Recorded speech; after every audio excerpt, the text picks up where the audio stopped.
Boy, do the Sooners have a big weekend ahead of them. We got to look at the list. Told you we put together a little bit of a list. And it's time to share what we found out. So let's dive into this weekend's Future Freaks event that the Oklahoma Sooners are putting on in Norman. Before we do that, welcome to UNFAIRSports Sports. I'm your host, Jay. Thank y'all for pulling up to the channel. First, I want to shout out my guys, Topher, Stevie G. Shout out to y'all. My boy PG over the PG Show. They've all helped with compiling this list. And these are all the guys that have put on social media confirming that they're coming to visit. And boy, the list is long. When I went through it, the calculations I had is there's about 55 players on my list that's going to show up.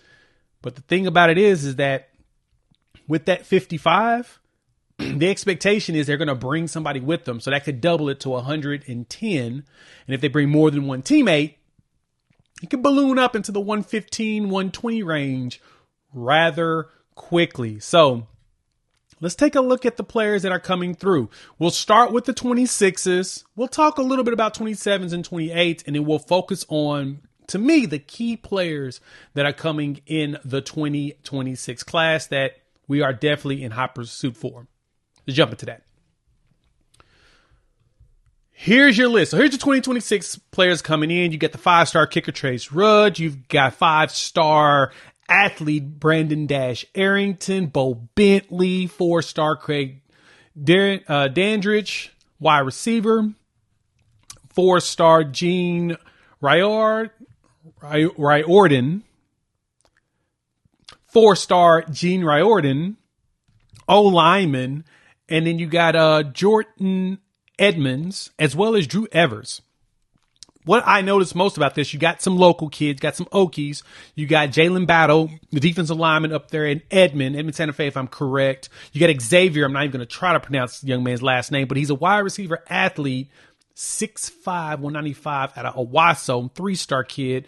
And then, of course, Everson Malaska, which the younger brother, Jocelyn Malaska, who's a corner here at Oklahoma. And so, yeah, we hitting it big with the 26s and some of the big name players, right? You know, like I said, with Bo Bentley, as well as, you know, Dash Arrington. I've talked about Dash Arrington before on a video. He's probably one of the crown jewels of the 5-stars. He's the number one corner, number one athlete on a lot of the boards, number 2 player out of the state of California, top 20 player in the country easily.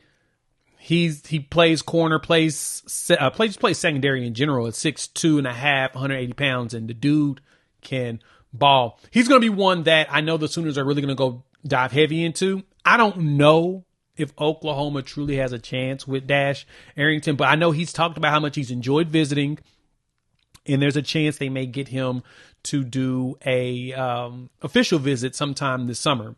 I need to go check and see. I haven't seen his list if he's put one out, but yeah, Dash is one that I would love the Sooners to really get a chance in there with. And I think that Coach Brandon Hall, Jay Valai, as well as, you know, Emmett Jones is working him hardcore.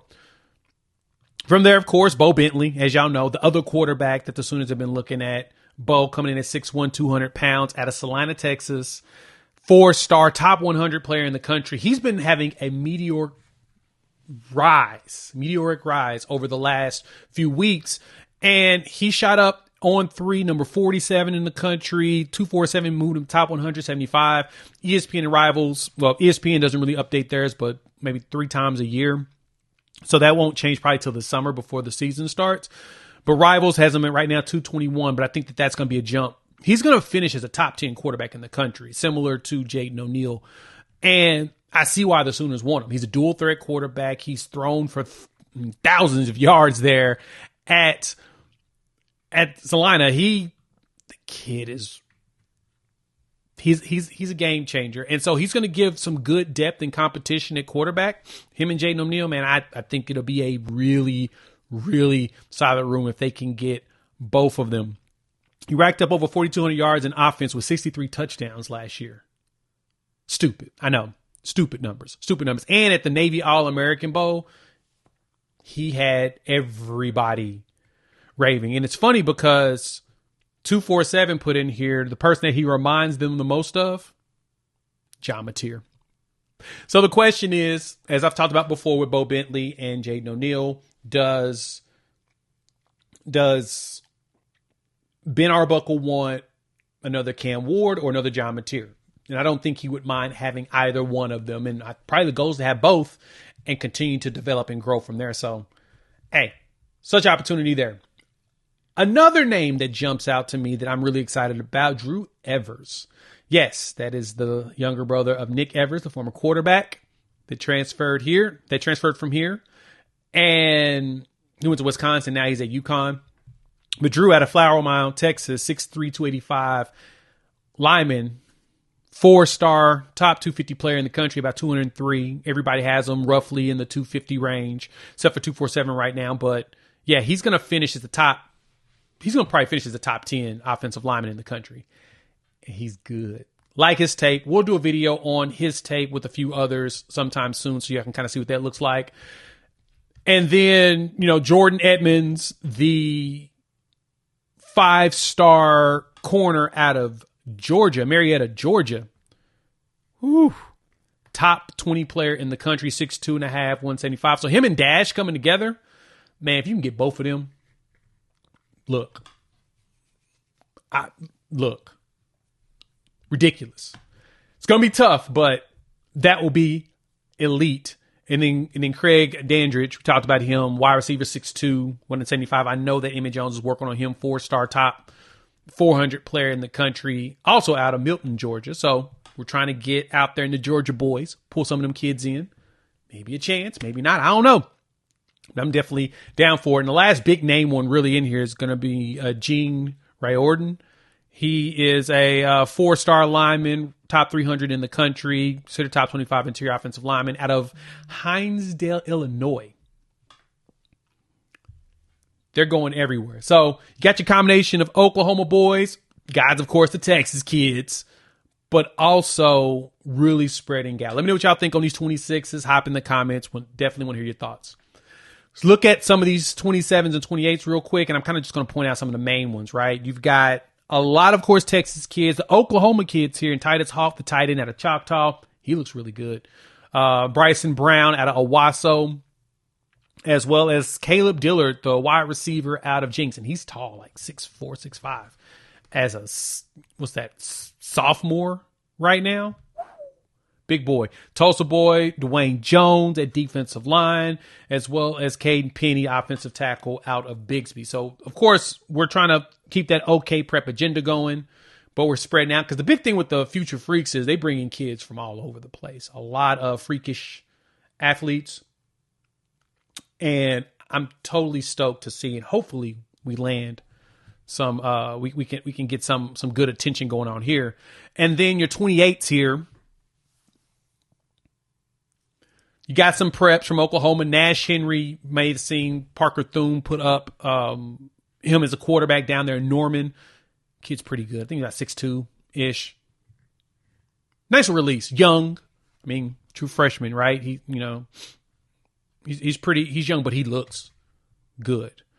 From there, David Thomas from up there in Stillwater, maybe trying to snatch him from the local squad up there in Stillwater. Kick and play. And then you got like a trio of kids, athletes, like defenders from Louisville, Kentucky. And I think this is when Jay Valai did his visit out there. Got yourself 3 kids, Kellen Hall, Man Robinson, as well as Graydon Reed. The good thing with this, too, I mean, of course, more Georgia kids, as well as, of course, Texas kids down there in Houston. Got to get some of them.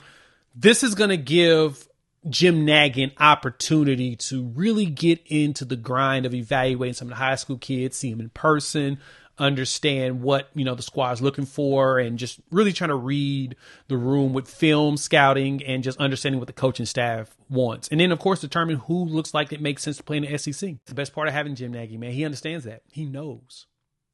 He knows it in detail because that's what he's done for years. So get him that head start, hooking it up. Let me know what y'all think. Hop in the comments. Let your boy know your thoughts. Any prospects that you guys have seen that's not on any of this list that you heard are coming into town? Definitely want to hear from you all. If you made it this far, like the content, hit the like button.